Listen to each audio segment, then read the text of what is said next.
Mengapa Prabowo selalu mengajak para elit politik dan seluruh elemen bangsa untuk menjaga dan memelihara persatuan dan kerukunan? Karena Prabowo menyaksikan sendiri betapa banyak negara di Timur Tengah hancur akibat terjadinya perpecahan di kalangan rakyatnya, sehingga menimbulkan perang saudara dan masuknya campur tangan asing. Inilah salah satu faktor yang mendorong Prabowo menerima ajakan Presiden Jokowi untuk berrekonsiliasi dan bergabung di pemerintahannya. Karena pada saat itu, bangsa Indonesia sedang berada di ambang perpecahan akibat 2 kali perhelatan Pilpres yang diikuti Prabowo dan Jokowi di kubu-kubu yang berseberangan.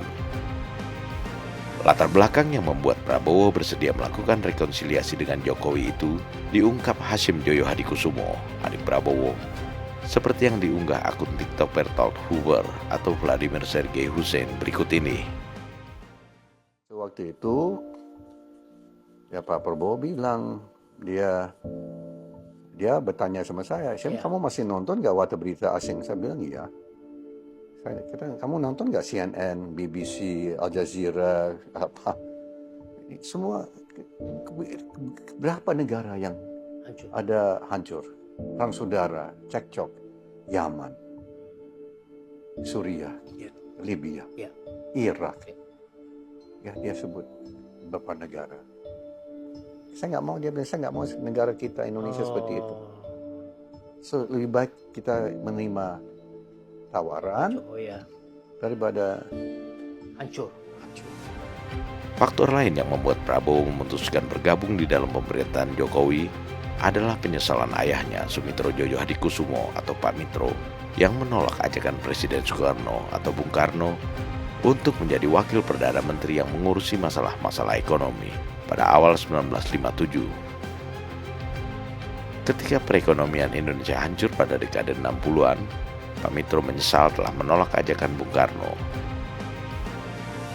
Padahal jika Pak Mitro bergabung di pemerintahan Bung Karno, kehancuran ekonomi Indonesia bisa dihindari.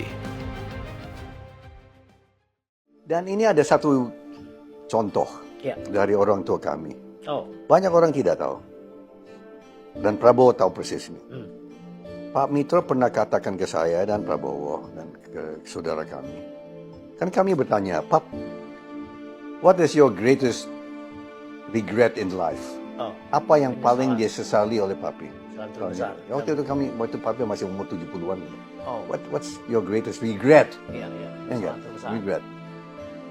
Yang dia jawab itu bikin kami kaget.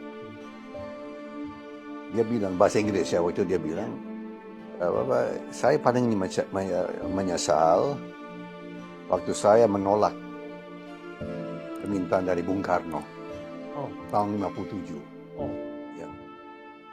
Bung Karno menawarkan dan meminta kepada ayah kami jadi Menteri Keuangan lagi, tapi untuk memimpin ekonomi. Sekarang ya Menko Ekuin lah. So semua sektor ekonomi, keuangan itu semua dipimpin. Waktu itu kan ada istilahnya Waperdam, Wakil Perdana Menteri.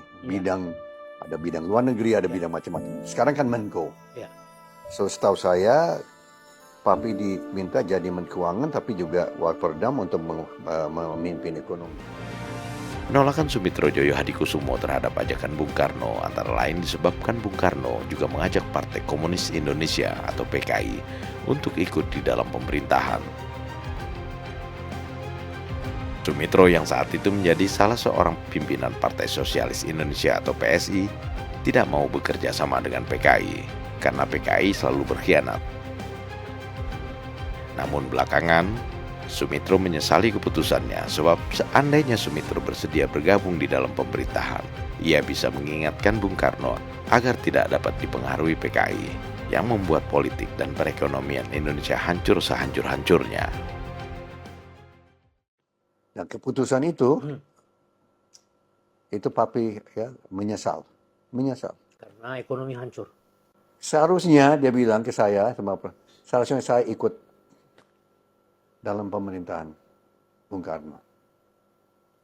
Dan saya sebagai anggota kabinet yang cukup senior, saya bisa mempengaruhi Bung Karno.